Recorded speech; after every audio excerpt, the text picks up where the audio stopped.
Fala, galera. O podcast dessa semana é com um ícone do jornalismo, da história do Brasil, Heródoto Barbeiro, que eu ouvi muito e ouço muito na rádio até hoje. Você ouviu quando você era criança, né, pô? Também ouvia quando eu era criança com meu pai no Seu carro pai te indo pra obrigava, escola. você vai ter que ouvir esse cara agora aí e tal. Não, e o pior é que mesmo com uns 10 anos de idade eu gostava de ouvir. Hoje, claro, eu gosto ainda mais, entendo muito mais. Mas, Heródoto, prazer recebê-lo aqui. Eu que agradeço. Um prazer enorme mesmo. Bom, vamos começar. Vai ter esse gancho do meu pai, é uma coisa que me emociona muito ao te ver. Meu pai sempre falou, além de... Puta, a gente ouvia na rádio, meu pai falava com baita orgulho. Ele falava, olha, filho, ele deu aula pra mim de história no cursinho no Objetivo, e ele sempre comentava que é de Kombi e tudo. E conta um pouco disso, tanto você como professor de história, quanto esse amor por Kombi. Você ainda tem Kombi? Não, agora eu não tenho mais, mas eu tive muitas Kombis. Eu tive umas 5 ou 6. Eu tive que vender essa última, porque fizeram um arranjo lá na garagem do prédio e não cabia mais a Kombi. Então eu tive que vender. Entendi. Mas também não comprei mais carro nenhum. Aí eu passei a andar a pé. Hoje eu ando de aplicativo, hoje eu de metrô e tal, mas eu sempre tive Kombi. Sim. Mas você sabe de uma coisa? De onde surgiu essa história? Eu sou de uma região da cidade do Centrão Velho, São Paulo, como você sabe, chamada Baixada do Glicério. Sim. E meu pai tinha uma oficina mecânica lá. E a gente tinha um carro para ir socorrer os outros. Era uma Kombi velha, caindo nos pedaços. Cabia mais gente. Aí a gente jogava aquele monte de ferramenta lá. Então foi por aí que eu comecei a me adaptar com Kombi. Depois mudei de profissão e tudo mais, mas sempre tive Kombi. Você tem uma ideia? A última que eu tive, eu já estava trabalhando na Record. E eu um dia fui trabalhar de Kombi porque eu já estava sem carro. Aí eu cheguei na porta, buzinei lá no portão, os caras não me deixavam entrar, porque eu tinha lugar lá para entrar. Aí os caras não me deixavam entrar. Aí eu pus a cabeça fora assim, ele falou, olha, entrega lá no fundo. Eu falei, pô, meu, sou eu e tal. Aí abriu. Aí eu entrei com a Kombi e parei do lado de um carro de um artista famoso lá, um Camaro, maravilhoso. Pus a Kombi do lado, aí falei pro cara o seguinte, para esse cara assim, se ele riscar minha Kombi vai ter confusão aqui. E ele com Camaro. O cara não sabia se estava brincando, se estava falando sério, entendeu? Não. Sim. Mas a coisa veio nessa direção. Agora, você lembrou? Fui professor de história do seu pai. Outro dia eu estava andando lá perto da minha casa e um senhor me parou na rua. 91 anos de idade. E o cara muito... Ele falou, pô, 91, você está bem. Eu falei, pois é, fui seu aluno objetivo. Eu falei, não, peraí. Mas o que aconteceu? Durante um certo período, tinham poucas faculdades em São Paulo. De repente, abriram muitas. Sim. Então, muita gente que já estava formado em algumas profissões resolveu fazer Na outra. segunda. Aí foram fazer cursinho. Aonde? No Objetivo. Onde dava eu. Aí eu entrava na sala de aula, aquele monte de pessoa mais velha do que eu. Sim. Pra você ter uma ideia, eu comecei a dar aula no Objetivo, eu tinha 22 anos de idade. Então, uma boa parte era molecada. Sim. A molecada era terrível. Sim. Mas à noite, meu, era só o pessoal maduro. Então, muitas vezes, às vezes estou lá no estúdio, quantas Sim. vezes lá no estúdio da Record News, vinha um senhor de cabelo branco, falava o seu aluno, os caras falavam, não é possível que esse cara foi seu aluno, pô. E como que foi essa transição, né, de professor de história para o jornalismo? Aliás, transição não, né? Você conseguiu fazer simultaneamente os dois? Ou quando você foi para o jornalismo, você deixou de dar aula? Não, foi uma transição, uma lenta transição, para você ter uma ideia. Primeiro é o seguinte, eu dava aula de história contemporânea. Então eu chegava na sala de aula e falava assim, gente, é o seguinte, vocês leram o jornal hoje? Na época não tinha ainda rede social. Leram o jornal? Leram o jornal? Então eu pegava no pé.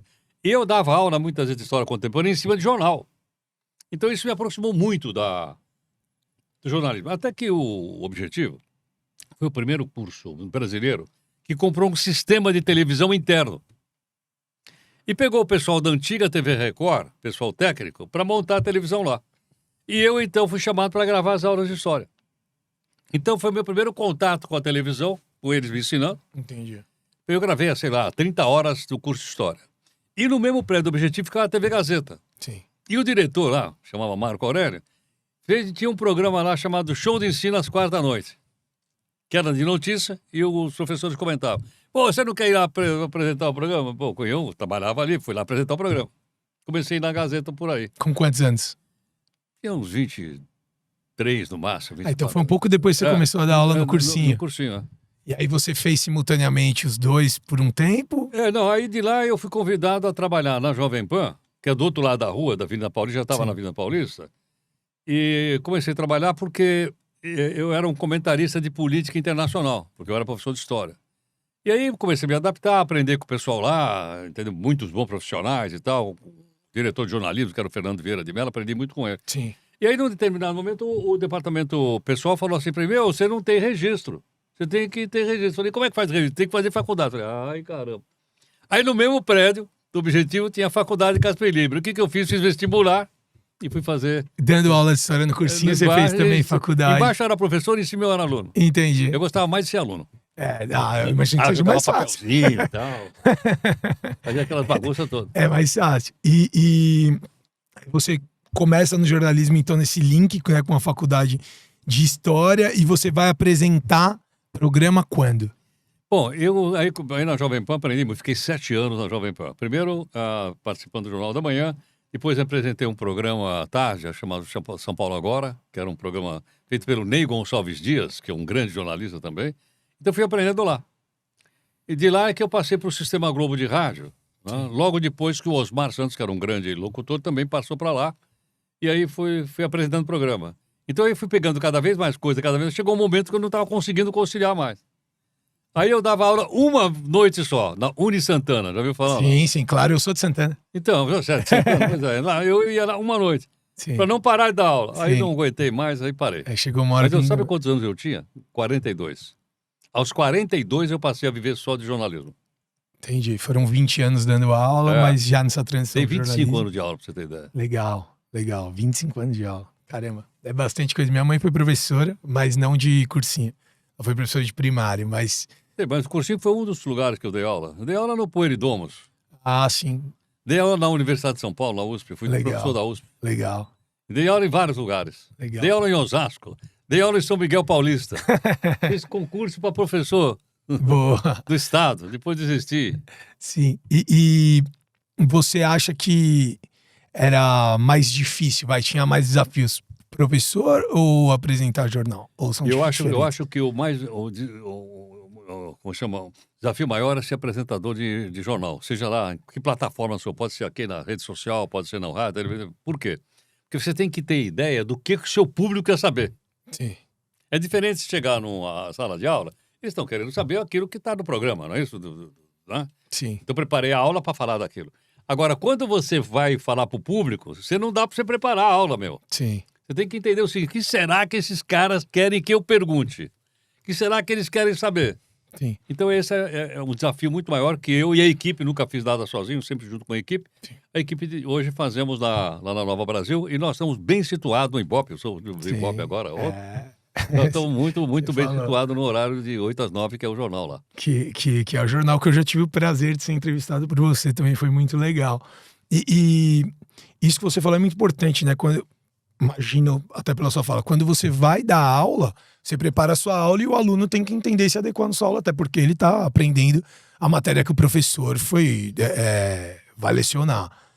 Quando você está comunicando na rádio, na TV, onde quer que seja, mesmo a gente aqui no podcast, a gente tem que saber o que o público quer. Vou dar um exemplo para você só. Eu apresentei o Roda Viva em 2 temporadas. Sim. Certo ou não? Bom, que pra mim é o melhor programa da TV aberta. Então, vou dizer, o personagem principal quem é? É o cara que está no Roda Viva. Você convidava algumas pessoas que iam lá, em vez de perguntar pro cara, levava uma tese contra as teses do cara. Aí um dia chegou lá, Manuel Castelo, famoso, que escreve aí sobre sociedade e rede. O cara maravilhoso. Sim. Entendeu?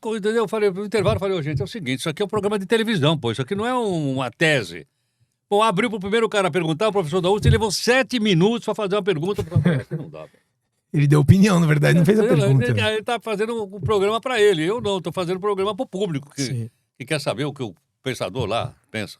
Isso era algo que a gente estava falando um pouco antes de começar a gravar aqui, e acho que você pode falar muito bem disso, e de fato, você é um jornalista que explica a matéria, mas tem muita gente cada vez mais dando opinião ao invés da matéria fria ou deixando que as pessoas entendam a matéria da forma que elas têm que entender. Até a mudança do jornal impresso, não que o jornal impresso não pudesse ter opinião também, mas eu acho que era um pouco mais frio era do mais que... Era mais editorial. Infelizmente, e falo pela minha geração, só eu leio o jornal impresso ainda, e eu não consigo mais ler todo dia, de fato, eu leio muito eletrônico. Mas fala um pouco disso, sim, esse jornalismo explicativo que você consegue fazer e que você acredita. Então, é o seguinte, eu vejo que tem jornalistas opinativos excelentes, ótimos. Mas quando se diz ele é opinativo, significa o seguinte, ele está a favor ou contra alguma coisa. Como tem muitos, eu não vou concorrer com eles, porque eles são excelentes. O que eu faço? Eu sou jornalista explicativo. Então, por exemplo, sei lá, vamos supor que tem um deputado que apresentou lá um projeto para tornar optativo o pagamento da tal contribuição sindical. Bota o cara para falar. Termina e fala, o que você achou disso aí? No dia seguinte, eu ponho o líder sindical para dizer o contrário. Aí eu falo, você ouviu isso e ouviu isso. Eu também ouvi. Qual é a sua opinião a respeito? Daqui para frente é com você. Então, sempre eu lanço a responsabilidade da formação de opinião para quem está acompanhando. O meu papel é explicar. E eu faço perguntas de leigo. Eu não faço perguntas para mim. Tem perguntas que eu faço que até eu sei a resposta, pô. Você faz Por pergunta exemplo, pro nessa público. guerra agora de Israel, você acha que eu não conheço bem? Eu conheço. Sim. Mas eu não vou perguntar o que eu quero saber. Eu tenho que perguntar coisas que o público quer saber. Sim. Então, quando eu vou receber um entrevistado, ou por Skype, ou no estúdio, etc., ele não está falando para mim. Ele está falando através de mim para o público que está acompanhando. Sim. Essa é a minha postura. Que se a gente pensar no, digamos assim, no grande trabalho que os meios de comunicação e veículos de comunicação têm para fazer na sua criação, se a gente pensar filosoficamente nisso lá atrás, é aproximar a população, por exemplo, do Estado, em um caso como esse da lei, ou da informação em si, né? Não necessariamente opinar e passar a imagem para os outros. Isso que você falou da pergunta é muito importante, porque se você faz uma pergunta para você e você está comunicando, por exemplo, na rádio, você exclui todo mundo, muita gente que está ouvindo que não tem noção daquele tema. Então, por exemplo, a gente falando de Israel e Palestina, ou mesmo Rússia e Ucrânia, entre vários outros pontos globais, mundiais, precisa explicar antes, tá, tudo bem, mas o que acontece ali, Israel, Hamas, etc., como que funciona tudo isso, mais básico, né, para o especialista que está aí. Então, eu posso explicar o que está acontecendo. Agora, opinar é por conta dos entrevistados. Então, eu entrevisto 1, 2, 3 sobre o mesmo assunto. E sempre eu falo, olha, você já ouviu várias opiniões a respeito do assunto, agora é com você. Então, eu acho que é dessa forma que eu estou fazendo, eu e a equipe lá na Nova Brasil, nós estamos fazendo um novo modelo chamado Talk News. Não é Hard News. Eu sei que meus concorrentes de manhã são bons, são excelentes. Sim. É ou não é? Sim, sim. Mas eles fazem Hard News. Eu não posso fazer igual. Eu cheguei para a turma lá e falei, gente, nós temos que fazer diferente. Ou pior, ou melhor. Mas diferente. Agora, igual não dá. Porque nós não vamos conseguir competir com eles. Então, nós estamos fazendo esse Talk News e o público está reagindo favoravelmente, tanto que eu te falei do número do Ibope favorável, o último. Sim, sim. E você acha que essa polarização que a gente tem no Brasil, e eu acho que não é só no Brasil, claro, né? A gente tem vários países do mundo aí, é muito provável que seja Trump e Biden novamente a disputa nos Estados Unidos, que o Trump está na frente pelos republicanos, assim, de maneira esmagadora, e também é uma polarização lá entre vários outros lugares do mundo. A gente teve na Itália agora a ultradireita ganhando e por aí vai.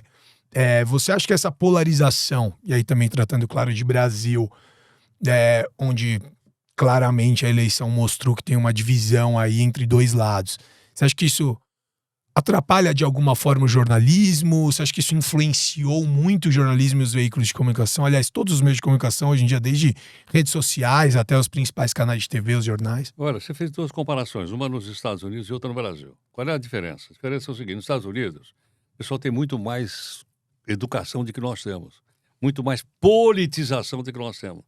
O Partido Republicano faz uma reunião, tem um monte de gente. O Partido Democrata você faz uma reunião de partido aqui, não aparece 10 gatos pingados. O cara não vai aqui nem na reunião de condomínio, rapaz. Só se for obrigado. Eu faço parte lá do negócio do condomínio, não aparece ninguém, certo ou não? Certo. Então, quer dizer, eles têm uma tradição de participação. Nós, infelizmente, ainda não temos que criar. Sim. Outra coisa, quando você fala Partido Republicano e Democrata, lógico, é a cara de um lado, cara do outro, do mesmo corpo. O que eu quero dizer assim? Você pode brigar com eles. Se você mexer com os Estados Unidos, sim. Eles se juntam, certo ou não? Sim. E sai para briga junto. Nós não. Nós muitas vezes queremos que o governo vá mal, porque não foi aquele cara que eu votei. Pô, pelo amor de Deus. Isso é verdade. Uma coisa é ser contra o governo, outra coisa é ser contra a sociedade, contra o país. Também acho. Aquelas táticas de guerra que acontecem muito em trocas de governo, quando se troca para uma oposição de fato, tem muitos governos que deixam o contrato vencendo, coisa tipo que você fala, puta, mas não é possível, tá prejudicando diretamente a sociedade. Eu não tô nem falando de partido A ou B, tá? No geral. Isso eu já vi na prática, na minha curta carreira, mas eu já vi na prática. E você acha, por exemplo, os Estados Unidos tem uma coisa, a maioria dos grandes veículos, eles se posicionam. Então, assim, ó, esse jornal é republicano. Sim. Esse jornal é democrata. Eles não escondem. É melhor do que fazer por debaixo dos panos. Era isso que eu ia falar. Você não acha que seria melhor aqui? Olha, esse jornal aqui, totalmente. ele é pró-PT, esse jornal aqui, ele é pró... Eu acho que não tem que escolher, quem tem que escolher é o público. E outra coisa, quando eu tenho agora as redes sociais, eu não estou mais na mão mais de meia dúzia de veículos, pô. Exato. É ou não é? Com certeza. Na verdade, hoje eu tenho milhares de veículos aqui no Brasil, nas redes sociais. Sim. E se eu quiser, eu tenho do exterior também. Com certeza. E se eu não entender alemão, eu peço pro Dr. Google traduzir para mim. Isso é fato, eu acho. Acho que as redes sociais democratizaram bastante a informação. Concordo. Né? Tem inclusive alguns nichos que conseguiram ganhar muito espaço. A gente já entrevistou aqui o pessoal do mercado financeiro. O mercado financeiro, por exemplo, que claro, ainda é muito nichado, o investimento, por exemplo, em renda variável, mas que teve muito mais acesso por conta das redes sociais. Você vê com bons olhos essa chegada das redes sociais? Sem dúvida. Primeiro é o seguinte, não tem volta. Quer eu goste, quer não goste. Se você me disser, bom, fui professor de história, sempre teve mudança? Sempre teve mudança. Então, qual é a diferença da mudança de hoje com as de anteriores? A velocidade. É muito mais rápido, né? É muito rápido, muito mais rápido do que a gente podia imaginar. Né? Porque mudança sempre teve e vai continuar existindo. Só que agora, graças às redes sociais, elas são muito mais rápidas. E eu acho que ela aprofunda, como você falou, a democracia, porque hoje qualquer pessoa tem no seu bolso um celularzinho. É ou não é? Eu posso, então, olhar no celular as notícias que eu quiser. Sou eu que escolho. Eu sou o senhor da comunicação, não é você. Sim. Não é verdade? E eu, então, procuro lá aqueles que eu julgo que podem dar uma contribuição melhor para eu entender o mundo. Sim. Não, com certeza. E, Heródoto, tem um evento que a gente tem em 25 de janeiro do ano que vem, aniversário de São Paulo, claro. Só que são 470 anos de São Paulo. E a gente criou um trabalho dentro da SP Tours da Prefeitura, aliás, um projeto, perdão, dentro da Prefeitura e da SP Tours, que chama SP 470. A gente começou já no mês passado, a gente abriu um canal com o público em geral e também falamos com muitos setores, tipo rede hoteleira, agência de turismo, etc., para a gente conseguir pensar boas ideias que já são um preparativo para os 470 anos, comemorar também no dia 25 de janeiro, que sempre tem grandes comemorações, e estender até os 471. Então, nos próximos praticamente 2 anos aí, a gente está recebendo sugestões e pensando algumas ações nossas que estão dentro desse guarda-chuva dos 470 anos. Então, desde a criação de novos céus, que é uma medida da prefeitura, até, às vezes, algum evento que a gente possa usar a numerologia, número 470, 47, algo do tipo. E o centro é fundamental nisso. O Centro Velho. O Centro Velho é fundamental. Eu acho que para a cidade de São Paulo, não só para a gestão da prefeitura, não, que óbvio, também tem que tratar prioritariamente isso e trata, mas o Bruno Covas acreditava muito, eu acredito também, que a gente tem que povoar o centro, para o centro deixar de ser um lugar de passar e virar um lugar de estar. Isso, claro, não é um trabalho que você faz em um ano, mas é um trabalho que tem que ser desenvolvido ao longo tempo. E você é um especialista, com os maiores especialistas em centro velho de São Paulo que existem no Brasil hoje. Mas não sou tão velho quanto o centro. Não, com certeza não. Mas, tanto sugestões da sua parte em relação a isso, claro, a gente pode desenvolvendo ao longo do próximo ano, mas o que você pensa para a melhoria do centro? E ainda tratando a gente de turismo e eventos, o que a gente pode fazer para ir melhorando lá? Eu venho tentando levar eventos para Anhangabaú, por exemplo. Tentamos levar para a Praça da Sé, claro que na medida do que fosse possível, até por respeito à catedral. Mas é um trabalho que a gente vem tentando fazer. O que você tem de dica, sugestão, o que você acha? E essa data de 470 anos? Não, eu acho ótimo. Acho que nós temos que realmente, vamos dizer assim, desenvolver essa data. Queria dar 2 sugestões. A primeira é o seguinte, com melhor segurança no centro, eu, por exemplo, tenho ali o Teatro Municipal. Por que as pessoas não vão no teatro antes de morar? Vamos passar lá. Entendi. Porque a pessoa tem medo de descer na estação Anhangabaú, que é ali na Líbero Badaró, andar 200 metros e ir no teatro. Ela não vai. Sim. Na Sala São Paulo o cara vai, não vai? Sim. Tá cheio, conheço lá. Mas aí o cara para o carro, dentro da garagem. Sim. Ali no Centrão é difícil parar. Sim. Então a primeira questão eu acho que é, temos o Teatro Municipal, pô. Sim. Obra do grande Azevedo, né? Sim, sim.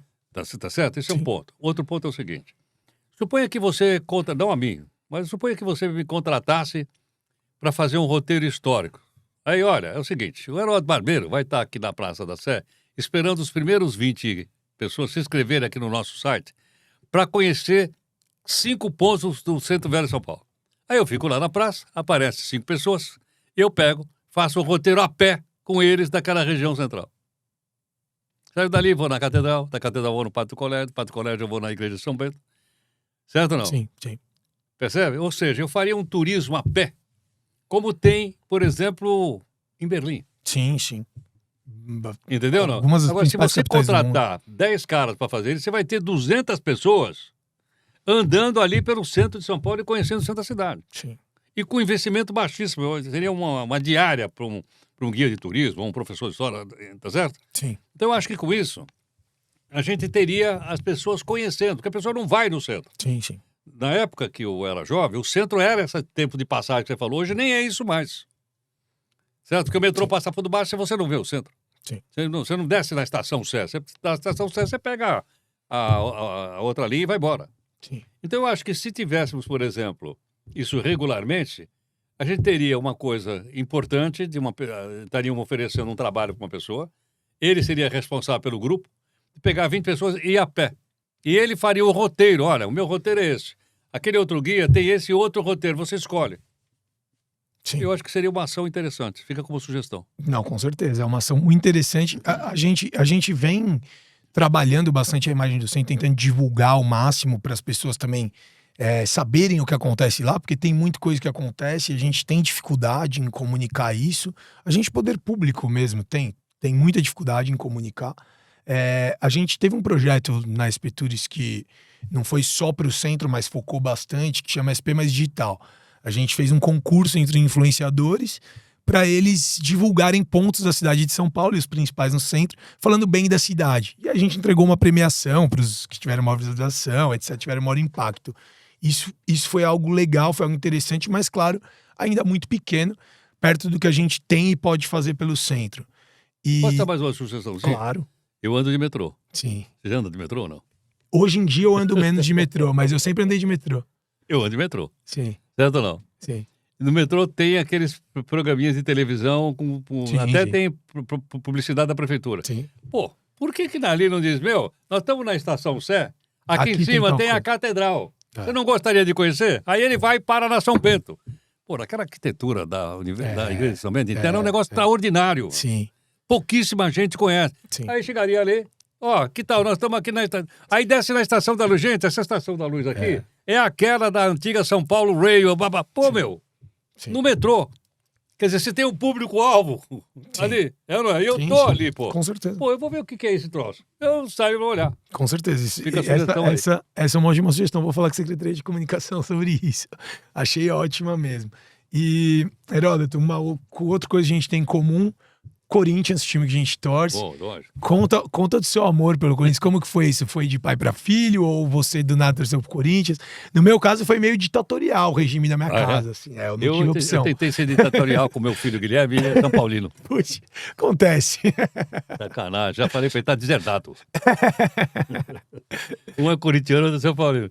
Mas sabe o que? Eu sou da Baixada do Glicério. Sim. A região da Baixada do Glicério, na época que eu nasci, era uma área habitável, era de classe média abaixo de operário. Hoje é um negócio meio barra pesado, mas na época era tranquilo. Sim. E o que acontece? Aquele pessoal todo era corintiano. Eu nasci no meio dos corintianos. Sim. Então é o seguinte, os grandes rivais eram os corintianos, lá na Baixada, e os São Paulinos do outro lado. Sim, então tinha que era mais elite, entendeu? Entendi. A gente chamava de pó de arroz. Sim. Porque eles jogavam pó de arroz no estádio, aquela coisa toda, né? Então eu nasci já corintiano. E quando eu ia no Pacaembu com meus tios, não tinha lugar para sentar. Era chamado geral. Sim. E misturava a torcida do Corinthians com do São Paulo, não tinha problema nenhum. Sim. Então foi aí que eu corintianei. Qual que foi o jogo mais marcante de sua vida? Você tava em 77? Tava, lógico, tava. Quando o Corinthians passou... Meu pai tinha grama. Seu pai tinha? Sim, ele Mas você não invadiu. sabe, quando eu já dava aula. Eu era objeto de gozação em sala de aula. Eu entrava na sala lógico. de aula, os caras cantavam aquela música Faz-me Rir, que era o time do Corinthians. O meu pai foi ver o Corinthians ser campeão a primeira vez, ele tinha 19 anos. A gente Exato. ficou 22 anos sem título, né? Mas então, eu sempre fui corintiano, entendeu? Então, e quando a gente é corintiano, não é como torcer para partido político, né? Sim, Partido político é uma coisa racional. exato. E já ser torcedor de futebol é emocional. Totalmente. Tá ligado à história da gente, tá ligado à minha história lá na Baixada do Glicério. Sim, e o jogo mais marcante foi 77, Foi o que eu mais me... que é o maior título da nossa história. Infelizmente eu não era nascido, mas é o maior título. É maior que a Libertadores. E eu pra me lembro mim, da mano. democracia corintiana, meu, com Sócrates, entendeu? Com Sim. aquele pessoal como Casagrande, conheço o Casagrande, Sim. realmente, o Walter, né? Conheço, Sim. entendeu? Conheci o autor do... Tinha um jornalzinho, rapaz. Tinha um jornalzinho chamado Democracia Corintiana. Sim. Carlito Maia, que era um diretor da TV Globo, e um publicitário muito, muito importante, que orientava o jornalzinho lá. Tá certo. E quais foram suas maiores inspirações, acho que tanto como professor quanto jornalista, lá no começo da sua carreira, que são ainda hoje? Quais são as maiores inspirações? Olha, eu acompanhei vários trabalhos de caras muito importantes. Por exemplo, na CBN eu tive a oportunidade de conviver com o Coni, Carlos Heitor Coni. Pô, um puta nome da literatura brasileira. Não é? Sim, sem dúvida. Entendeu? Cara da Academia Brasileira de Letras. Mas um sujeito extremamente bem-humorado, simples. Então, me inspirei muito no Coni nessa fase aqui. Então, eu encontrei algumas desses ícones, né? O Alberto Dines, por exemplo, me inspirou muito essa questão relativa à ética no jornalismo. Eu tenho 4 manuais de jornalismo. 4. Escritos com colegas. Todos eles, o primeiro capítulo é sobre ética. Antes da gente fazer, vamos falar sobre ética. Aprendi com o Alberto Dines e outros caras desse nível. Estudei lá na faculdade também tive bons professores, enfim. Sim. A gente vai, né, juntando esse pessoal ao longo da vida. Sim, e você estava falando do bom humor, você sempre comunica com muito humor, você sempre é Não. É uma regra fundamental. É muito leve, então, fala um pouco disso. Não pode ser chato. Também Eu falo pra turma lá, gente, a hora que eu estiver sendo chato, vocês batem o gol, vai bem, para com essa... Não pode ser chato, meu. Eu acho. Eu acho que você ter um bem-humorado, não perde credibilidade. Também acho. Muita gente acha que houve uma época que se você chegasse na frente do Jornal Nacional e piscasse, o cara dizia, ele tá opinando. Ou desse uma risada. Dava confusão, meu. Dava demissão pro cara. Sim. Se você pegar o jornal de manhã hoje da Globo, com aquele menino, o Rodrigo. Sim, o Bocardi. O jornal tá extremamente maravilhoso. Descontraído. Já vi ele sentado no chão no estúdio, pô. Sim. Tem um dia que ele pega aquelas camisas de time, tá? E a molecada que tá ali com ele, conversa com ele, assim, tá muito bem feito. Sim. Sabe, pra mim, é o melhor telejornal da televisão, é o do Bocardi. Sim. Essa informalidade, né? Claro que sem perder Claro, lógico. o teor Você da não tá informação. mentindo, você não tá manipulando. Isso. O fato de você estar Não sempre tá sendo bem-humorado, desrespeitoso com ninguém. entendeu? Não. Eu acho isso fundamental também. A gente tenta aplicar isso. E assim, teve uma mudança geracional e uma mudança nos tempos que permitiu isso, né? Isso é recente no jornalismo. É recente. Bom, eu passei por isso. Muito recente. Uma linguagem mais Eu bem-humorada. passei por essas fases todas, muito recente. E eu também me reciclei, não pensa não. Mas você, bom, de quando eu lembro, você sempre foi muito bem-humorado. Na CBN, quando eu te ouvia cedo, que eu falei que eu tinha uns 10 anos de idade, 8 anos de idade, você sempre fez um jornal bem-humorado na CBN. Porque aprendi que a gente não pode ser chato. Com certeza. Tem que ter humor, senão não dá. Hoje, por exemplo, a característica do jornal lá que eu faço de manhã, posso fazer propaganda? Claro, 7, por favor, 7h30 da deve manhã, falar. lá na Deve Nova fazer. Brasil. Qual? 89,7. Isso, E tá nos 89,7 Nova canais Brasil. digitais como esse aqui e tudo mais. Batendo recorde de audiência. Então você não tem... Eu aprendi uma coisa com um cara chamado Johnny Black. O Johnny Black era um operador de uma inteligência extraordinária. Ele trabalhava com o Ribeiro, o grande locutor Ribeiro. Esqueci o nome dele. Bom, enfim. E foi ele que apelidou o cara. E eu trabalhei com o Johnny Black. Então o que acontece? O Johnny Black tinha, na época, era aquele bolachão CD. Você já foi na galeria do rock? Sim, lógico. Várias vezes. Sim. Pois bem, aí o que acontece? Soltava uma notícia lá a respeito do cara que foi preso, ele corria, pegava lá, botava lá e gritar. Se gritar, pega ladrão. Era um comentário. Eu faço isso hoje. Boa.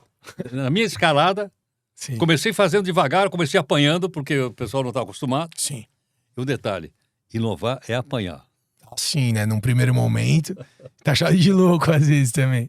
Heródoto, pra gente fechar, pra quem tá começando no jornalismo ou meio de comunicação em geral. Salve-se quem puder. Dica. Dica pra essa pessoa. A dica é o seguinte, ó. Se gostar, mete a cara.